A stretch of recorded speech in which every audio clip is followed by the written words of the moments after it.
Thank you very much. I look forward to speaking to you all today.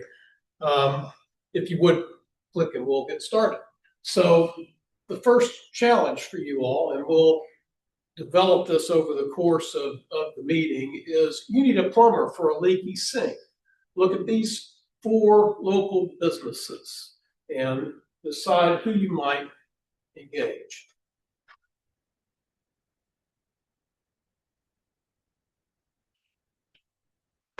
Okay, next slide, please. Let's start today off by talking about what is a trademark. A trademark is any word, group of words, symbol, design, sound, color, or combination of those things that is intended to identify goods or services as related to or sponsored by a particular source. So they're an indicator of source. Brand identifier is the source signifier telling the customer that it's from you, okay, not from someone else. So when you think about this on a national basis, there's only one you, right? So this trademark has to draw people in to find you. It's a legal asset. It's a piece of your property. And as it says, it's a container for your business's reputation. It's like a sponge. It sucks up the good news and the bad news about your business and about your products. So its value, it's an off-balance sheet asset for my accountant over here. Its value is found in the company's goodwill, which is the excess in the value of the business over its book value of its assets and things of this nature. So it's hard for people to oftentimes kind of understand what is this trademark and what's it worth. It's a consumer shortcut.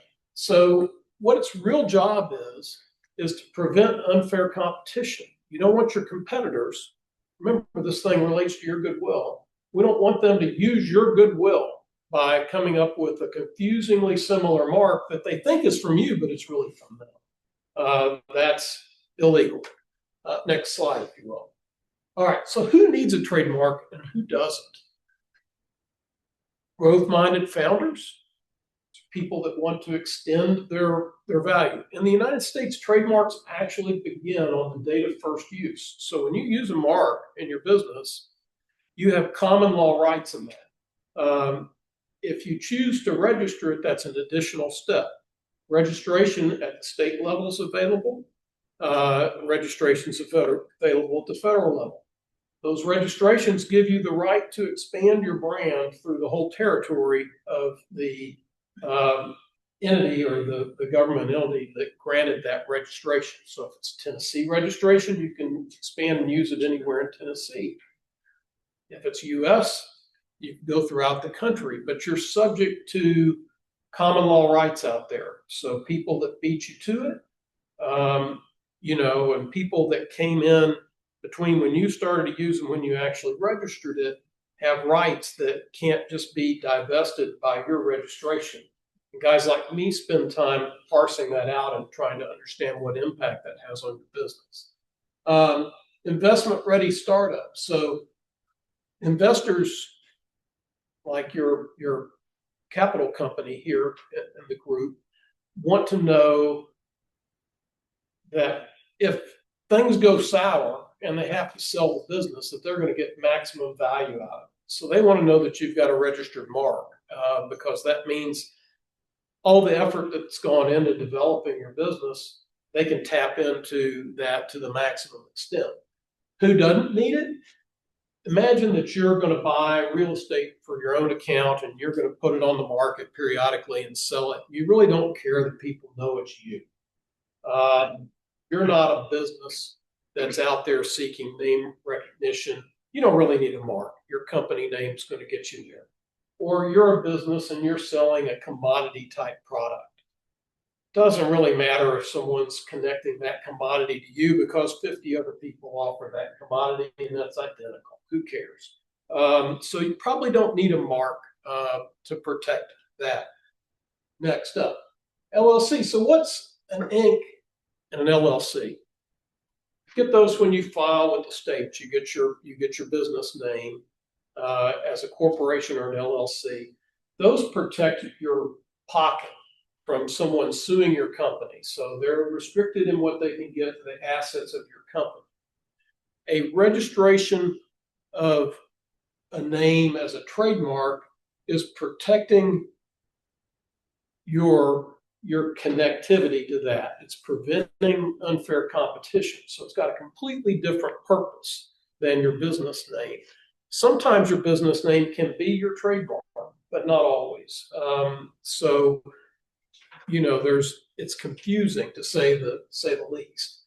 But the thing about LLCs and Inc. is every state you can have your company. We're like the capital of West Tennessee, North Mississippi, and Eastern Arkansas, right? So you could have a company with your very same name registered in Arkansas and another one registered in Mississippi and another one in Memphis. Would you want that?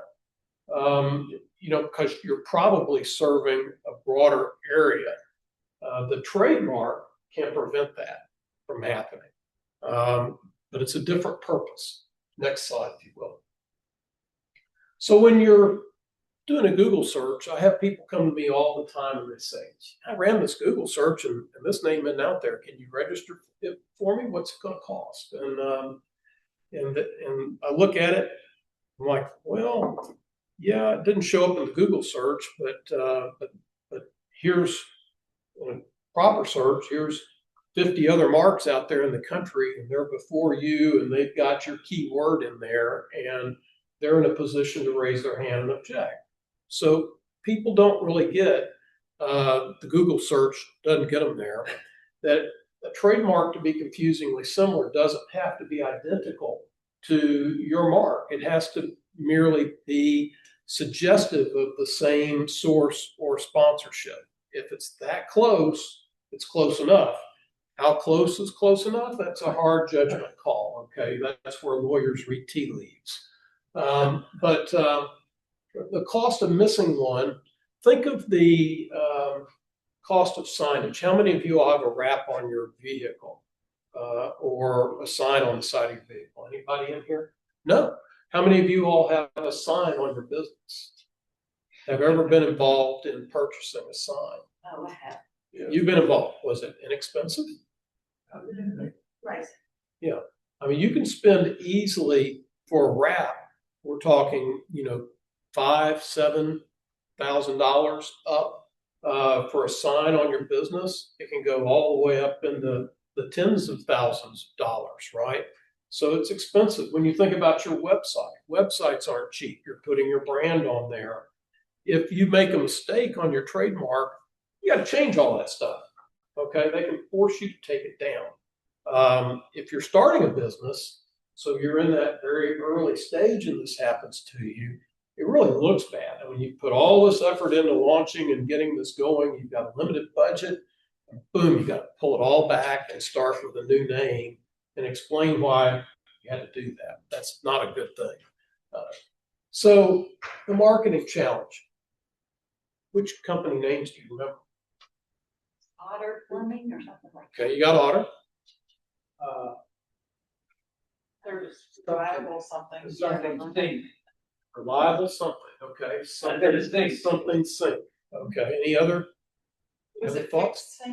Yeah. There was fit word fit there. All right. Yeah. All right. Click and let's advance.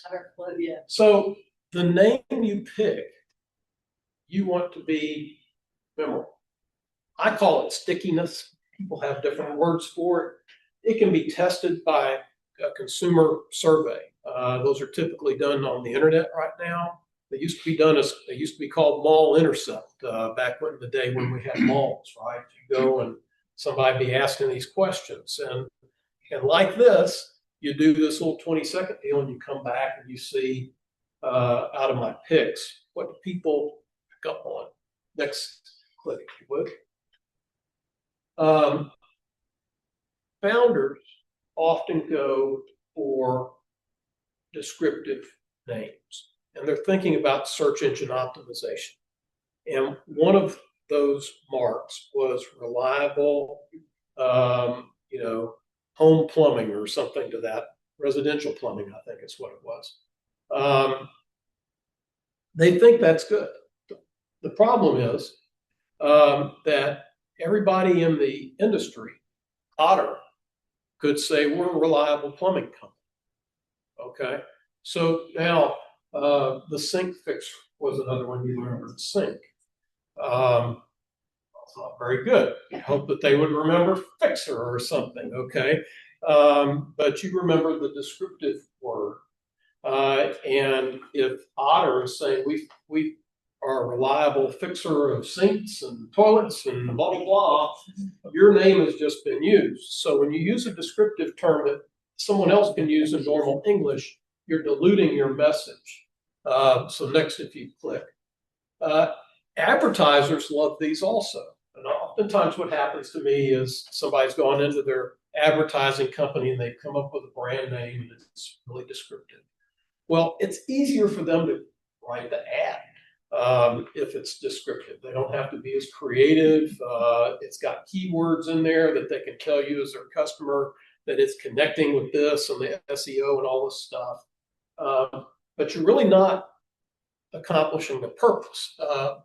Next, let's talk about the shortfalls. So you remembered Otter. Next. Talked about subsidizing those. So when you think about your ad dollars, who in here isn't concerned about their budget? You're spending all this money on your advertising. If you've got a descriptive name, a portion of that advertising dollar is just being lost out there. It's going to the whole community of reliables. If you have an Otter, there's only going to be one Otter in town, right? So every single ad dollar is benefiting Otter and helping to build that connectivity between the Otter name and you. So it's working for you. Next up, if you would. Now, if you want to expand your business, which of these is a good name to think about rebranding yourself? Otter, again, wins out, right? Because you could have Otter Home Services.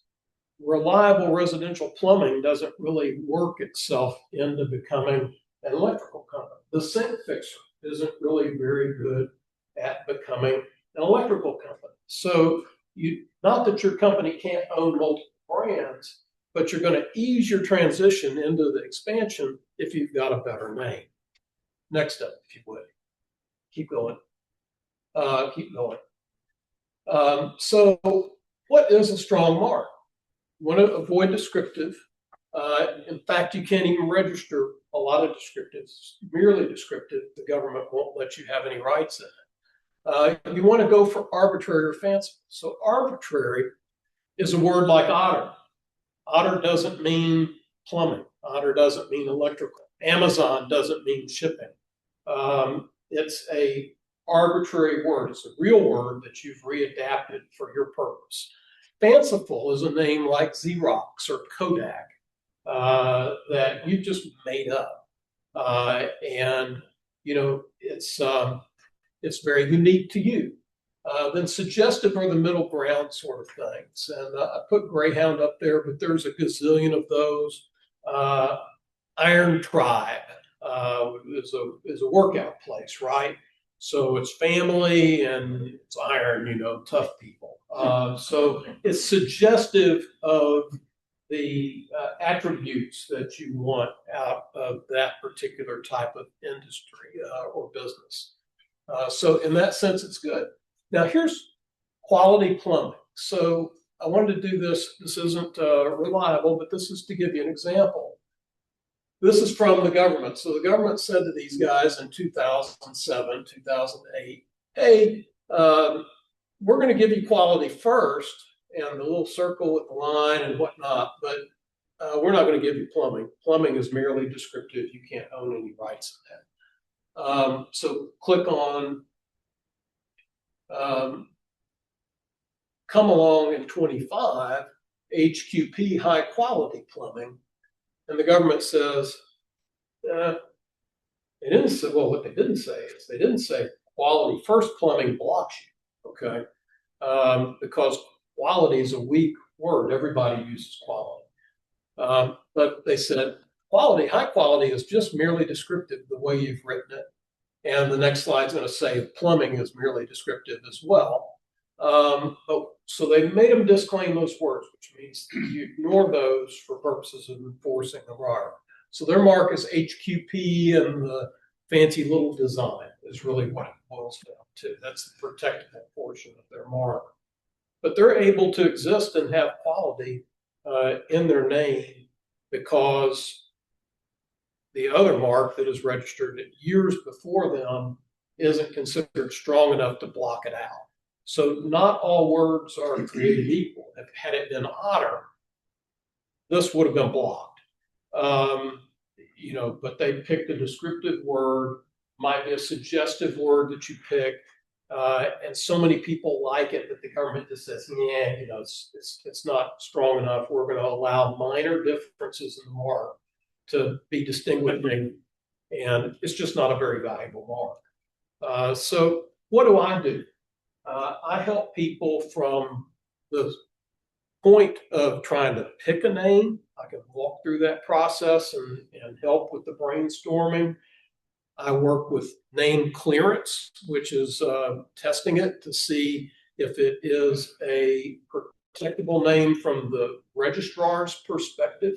Will they allow you to register it?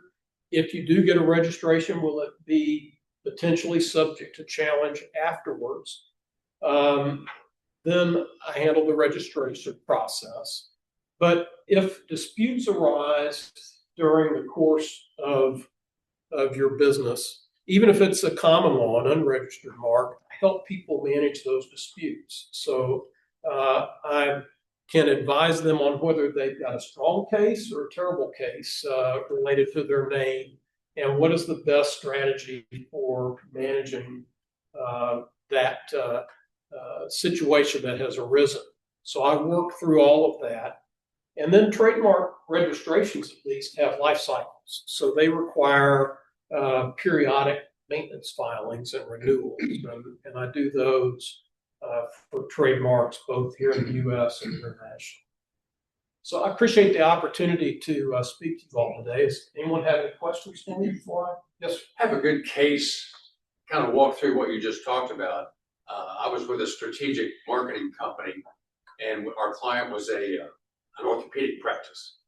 And we went through a very lengthy multimodal research process to come up with one word, and that word was precision. So we were on track to call this practice Precision Orthopedics for good reasons.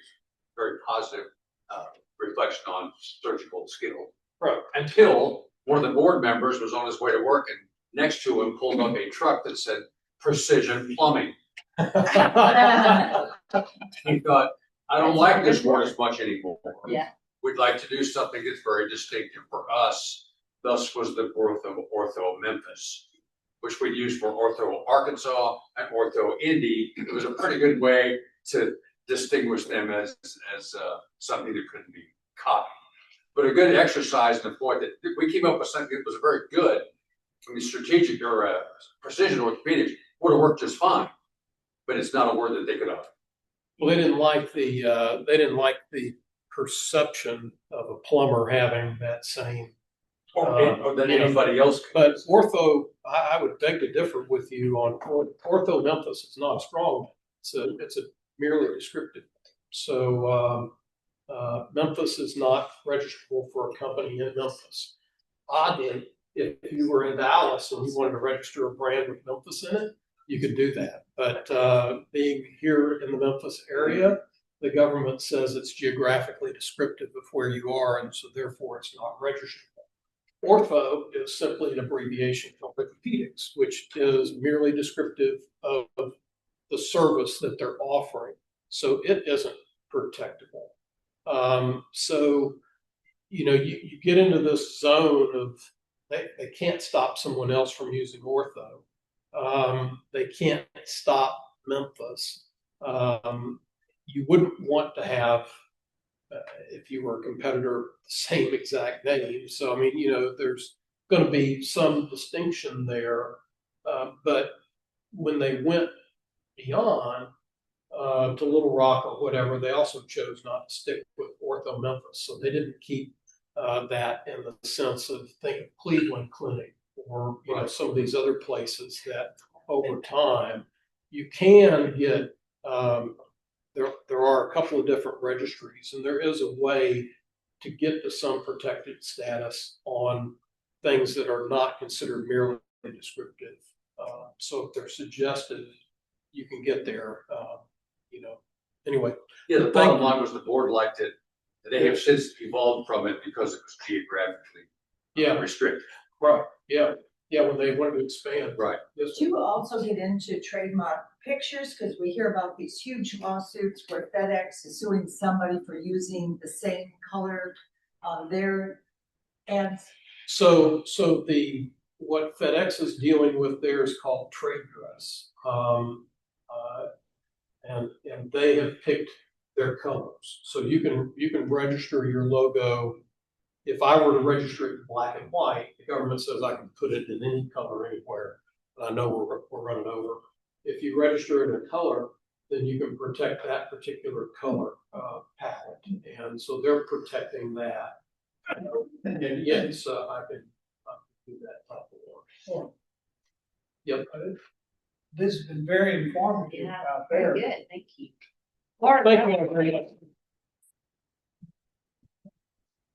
Mark has helped us too. There's a coffee shop downtown that decided to name themselves Talk Shop and advertise a great place to meet new people and network. Oh, wow. And so, as far as I know, they're not advertising that part anymore. Now, they spelled their name different. They spelled this SHOP, but as far as I know, that they're not advertising anymore. The networking, meet new people.